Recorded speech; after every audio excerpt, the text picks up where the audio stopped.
welcome back to the Weekly Hijack. Hi, Jack. I'm just gonna go with that now because if I have to change it up every time. It's like how the Simpsons sit on their couch.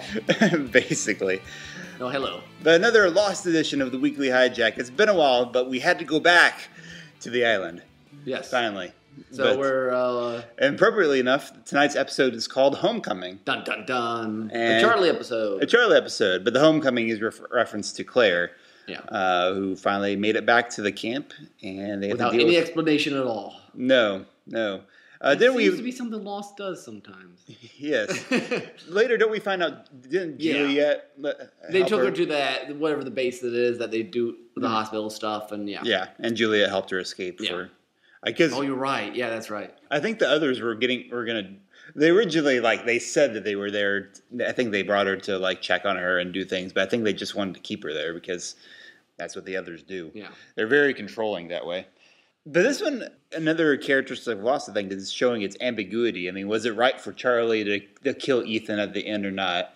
You know, it's certainly, we learned that Charlie, it's a deep-seated need of his to try to prove that he can protect people. Yes. But you're was that right? And then...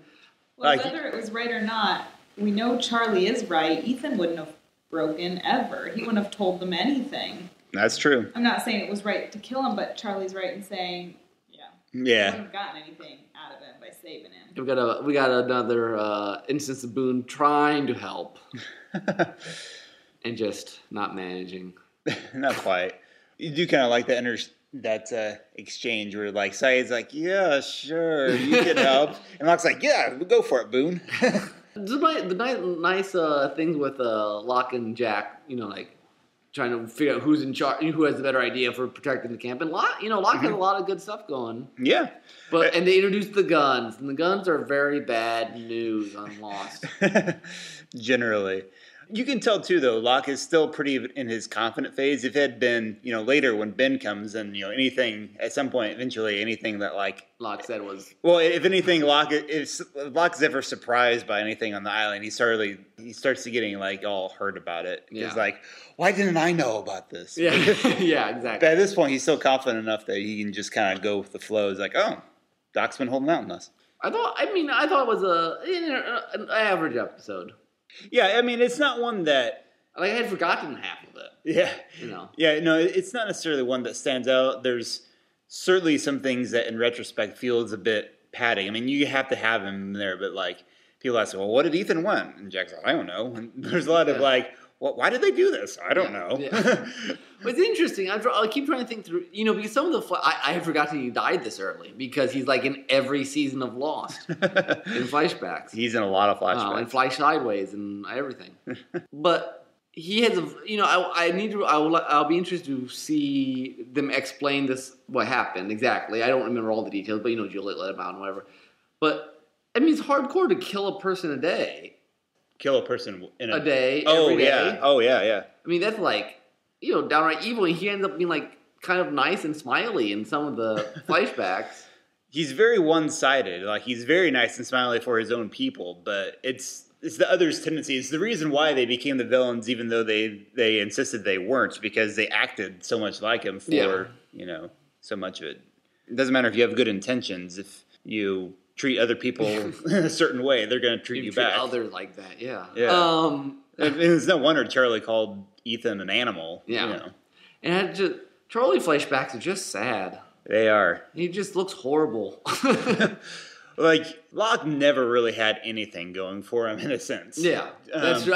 Other people's flashbacks are sad, too. Other people's flashbacks are sad, but Charlie's is this continual descent. Yeah. It's constantly a train wreck, going down. Locke's just already wrecked. Basically. And Sawyer to a similar extent. Though it's sort of genius to have him try to be copy salesman, because it's the complete opposite of anything we'd ever see Charlie try to do. True. That's all I really got for this episode. Yeah, there's not a lot. They threw in a little, it was interesting. They threw a few random scenes with, Jin and Sun in there. They didn't really do anything, but it's they were set, We talked about the baby. Oh, they did mention them for the first time. Well, not Jin and Sun's baby, but they were talking to each other, and they say, the baby's going to be all right, talking about Claire's baby. Yeah, but there's that subtext. That look. And the look Which you don't get for a while, I don't think. Yeah, I don't remember when their story arc kind of takes place, and Sun and Jin's story arc is sort of a side plot to a lot of the other island stuff. It's not tied in as closely as some of the other characters. So it's a good plot, but it doesn't stick in the mind. They do. Lost does do a very good job with all these subtexts and little. People say certain relatively normal things in just the right way. Where like, or I read 3 layers beneath what you just said. I was mentioning when we were watching it, Charlie's stealing the cigarette lighter. And the girl's like, "Hey, you got everything you need?" And he has kind of this sort of look towards where the thing was, like, "Yeah." Just good writing. But the way they don't play it over the top, like, no, yes. Well, that's part of the reason why Lost works so well as a rewatch. You pick up lots of things that you wouldn't have. They don't tend to overplay those sort of subtext things. Yeah, like some shows would be really overt with about it. Them. Yeah. But it's subtext, so it should be under the top. But lots of characters were involved in this one. I guess the only people who weren't a whole lot, Michael and Walt, you saw them, but they didn't have. And Scott and Steve were in it. Or it was Scott who died, right? Yes. Yeah. Apparently, I guess the writers actually had it in their like taped to their wall in their writer's room, trying to remember who was who. Like Scott is dead, Steve is alive. That just makes sense.